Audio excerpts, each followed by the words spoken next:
અમારી સાથે નિલેશ સર આવી ગયેલા છે. નિલેશ સર અંગ્રેજી પણ બહુ સારું બોલે છે. તમે આગલા જૂના વિડીયોમાં જોયા હશે. ગયા વર્ષની ધૂળેટીના વિડીયોમાં નિલેશ સરે ખૂબ સારું એવું પ્રદર્શન કરેલું હતું. હા, નારિયેલ પાણી પીને. તો આજે પણ નાગવા બીચ વિશે નિલેશ સર આપણને કંઈક કહેશે. સાહેબ, તમે દરરોજના વણાકબારાથી અહીંયા સાંજના વોકિંગ કરવા માટે આવો છો અથવા તમને ગમે ત્યારે મન પડે ત્યારે અહીંયા આવી જાઓ છો.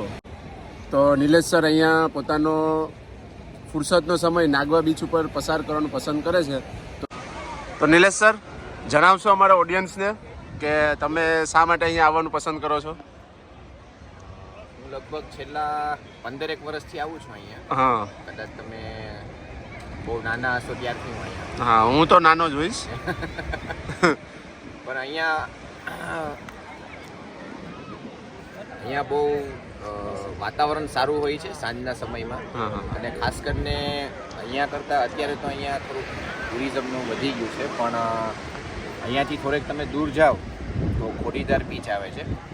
તો ત્યાં વોકિંગ કરવાની, શાંતિથી બેસવાની, અને બીજો જે અહીંયા રોડ બનાવ્યો છે એમાં પણ વોકિંગ કરવાની મજા આવે. અને સાંજના ટાઈમમાં અથવા તો જે આપણને અનુકૂળ ટાઈમ લાગે એમાં જનરલી આપણે 15-20 મિનિટ કે અડધો કલાક જે સમય મળે એમાં થોડુંક ચાલીએ તો આપણા સ્વાસ્થ્ય માટે, આપણા માનસિક સ્વાસ્થ્ય માટે, શારીરિક સ્વાસ્થ્ય માટે ઘણું બધું લાભદાયક હોય છે. એટલે સમય પણ થોડો નીકળી જાય, પસાર થઈ જાય, અને થોડુંક સ્વાસ્થ્ય માટે પણ લાભ થાય. તો એના કારણે તમે અહીંયા 15 વર્ષથી આવો છો? 15-17 વર્ષથી. 15-17 વર્ષ તમારે થઈ ગયા હશે. એમ છે. ચાલો, તો નાગવા બીચ વિશે થોડીક ખાસ જણાવશો, કહેશો? નાગવા બીચ બહુ ખરેખર સારો બીચ છે. મારી દ્રષ્ટિએ અત્યાર સુધી મેં જેટલા પણ બીચો જોયેલા છે એમાં સૌથી સારામાં સારો મને નાગવા બીચ લાગે છે. કારણ કે અહીંયા નાહવાનું એકદમ સેફ છે. એકદમ ધાર જે અહીંયા મળે છે કોન્સ્ટન્ટ હોય છે. દુર્ઘટના થવાની શક્યતા પણ ઓછી હોય છે. અને આજુબાજુ મોકાના ઝાડ જે અત્યારે સૂર્યાસ્ત થાય છે પાછળ, એમાં એકદમ નીરવ શાંતિનો અનુભવ થતો હોય છે. પછી બીજા ઘણા નાગવા બીચ હોય, તમે આ બાજુ જાઓ કોઠિયા બાપા બાજુ, ત્યાં આ જે દીવ લખેલું છે એ આટલી આજુબાજુ જાઓ તો ત્યાં થોડી પબ્લિક પણ ઓછી હોય તો ત્યાં થોડીક વધારે આનંદ આવે.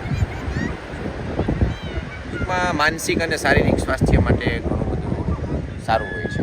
જનરલી બધાએ પોતાના બિઝી શેડ્યુલમાંથી સમય કાઢીને આવવું જોઈએ, અથવા તો જ્યાં જેને સમય અનુકૂળ લાગે, જે જગ્યા ગમતી હોય ત્યાં 15-20 મિનિટ, અડધો કલાક વોકિંગ કરવું જોઈએ.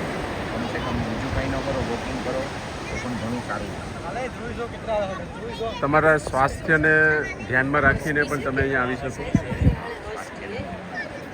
તમને પોઝિટિવ એનર્જી મળશે. જે મોજા મૂકે છે એનો અવાજ, જે મ્યુઝિક સાંભળો એના કરતાં પણ અનેક ગણો સારો હોય છે. પવન, ઠંડો પવન છે, આ રેતી છે.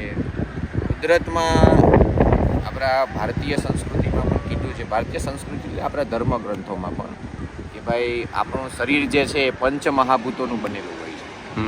તો અત્યારે અહીંયા તમે જો તો પંચમહાભૂતોમાં જે પાણી છે, જમીન છે, આકાશ છે, પવન છે, પાછળ સૂર્ય છે, આ બધું આવી જાય. તો ટૂંકમાં એના સંપર્કમાં આપણે રહીએ તો ઓટોમેટિકલી આપણને સારું ફીલ થાય.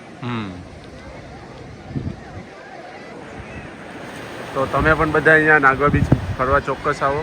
અને આજે નાગવા બીચ અને આજુબાજુનો વિસ્તાર પણ જે છે એ પણ ખૂબ રમણીય છે, જોવાલાયક છે, શાંતિથી બેસવા જેવો છે, અને બહુ સારો અનુભવ થાય, સારું ફિલિંગ તમને આવશે.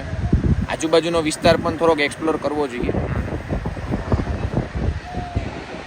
તો તમને આ બ્લોગ કેવો લાગ્યો, આ વિડીયો કેવો લાગ્યો એ અમને ચોક્કસ જણાવજો.